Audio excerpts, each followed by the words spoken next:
In a world where nearly half of all marriages struggle to survive, what is the secret of those that thrive? It isn't luck, and it isn't just chemistry. It is a deliberate focus on 10 specific pillars that bridge the gap between emotional safety and physical passion. Today, we are exploring the research-backed foundations of a high-connection marriage. 1. The emotional bank account. Dr. John Gottman, a world-renowned marriage researcher, suggests that for every negative interaction, a couple needs 5 positive ones to stay stable. Think of your kindness, listening, and help as deposits. When the account is full, intimacy feels natural.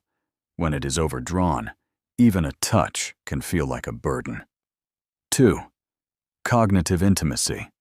Knowing your partner's world. Expert advisors call this love maps. It is the act of knowing your spouse's current stresses, dreams, and fears. Marriage thrives when you never stop being a student of your partner. As the mind feels understood, the body begins to trust. 3. The ritual of stress reduction. Research shows that decision fatigue is a leading cause of evening arguments. When we spend all day making choices at work, we have nothing left for our spouse.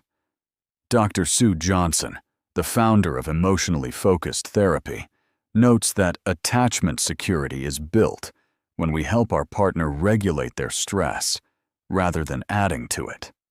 4. Non-sexual touch as a foundation. In sex education, we often discuss the touch gap. Many women stop wanting touch because they feel every touch is a request for sex. Counselors suggest non-demand touching, hugs, hand-holding, and massages that exist purely for comfort. This lowers cortisol and increases oxytocin.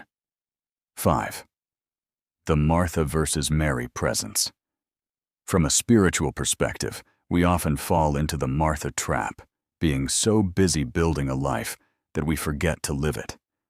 Intimacy requires Mary-like presence.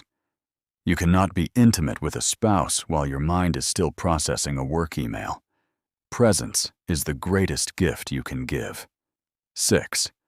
Communication over assumption. The prison of the mind begins when we start mind reading. Instead of assuming your partner is angry or bored, advisors suggest the inquiry method. Ask, "I'm noticing X, and I'm telling myself a story that it means Y. Is that true?" This stops overthinking before it creates a wall. 7. Protecting the uruge, the bowstring. In Kinyarwanda culture, the uruge arwa umuheto is the string that gives the bow its power. In marriage, this string is your shared values and trust. If the string is loose, the bow cannot fire. Strengthening your uruge means keeping your promises and protecting the secret garden of your relationship from outside interference. 8. Understanding the responsive desire model. Sex therapist Emily Nagoski explains that many people, especially women, don't have spontaneous desire. They have responsive desire. This means desire doesn't just happen. It is a response to the right environment, mood, and relaxation. Knowing this removes the guilt and focuses the couple on creating the right atmosphere. 9. The power of vulnerability. As Brené Brown's research highlights, you cannot true intimacy without vulnerability. This means being brave enough to say, "I'm scared," "I'm tired," or "I need you." Vulnerability is the bridge that turns a roommate into a soulmate. 10. Surrender and spiritual peace. The final pillar is the realization that you are not in total control. Peace comes from surrendering the results of your marriage to a higher power. Like Jesus sleeping in the storm, you can have peace even when the waves of life are high, provided your foundation is built on trust, not control. Conclusion: a happy marriage isn't the absence of conflict. It is the presence of connection. By focusing on these 10 pillars, you move from surviving to thriving.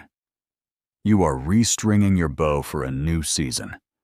Which of these 10 pillars do you need to work on this week? Let us know in the comments and subscribe as we continue to build stronger families together.